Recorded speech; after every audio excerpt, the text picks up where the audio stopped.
આજે તો મનમાં બહુ વરખ હતો કેમ કે જવાનું હતું ભાભીના ભાઈના લગ્નમાં તો નીકળી ગયા ત્યાં જવા માટે અને વચ્ચે અમારા વેવાઈ ભેગા થઈ ગયા તો ત્યાં એમનું હોન્ડા બંધ થઈ ગયું હતું કેમ કે ગરમ પડી ગયું હતું એટલે અને પહોંચી ગયા અમે લગ્નવાળા ઘરે ત્યાં હજી રસમ ચાલુ જ થઈ ગઈ હતી અને અમારા વિજયભાઈ અને રાજભાઈ પણ અમારે ત્યાં ભેગા થઈ ગયા અને બીજા આપણા ભાઈબંધ પણ ભેગા થયા અને પછી લાગી ગયા આપણે પીરસવામાં જ્યાં બધાને જમાડ્યા અને મોજ કરાવી નાખી ખવડાવી અને પછી આપણે થોડીક આપણે કેમેરામેન બન્યા અને આવી ગયા હતા માતાજીના મંદિરે જ્યાં અમે બધા બેઠા હતા થોડીક વાર અને લગ્નવાળા ઘરે પહોંચ્યા તો ડીજે ચાલુ થઈ ગયા હતા ત્યાં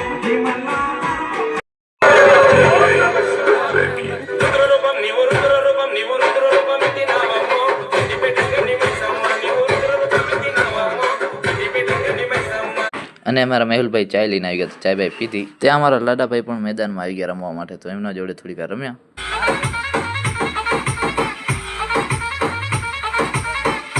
આનો પાર્ટ 2 આવશે તો જોવાનું ભૂલતા નહીં અને ડીજે વાળા ભાઈનો જવાનો ટાઈમ થઈ ગયો તો એમને બધી વસ્તુ રખાવીને અને પછી ચાલે ગયા અમે સુવા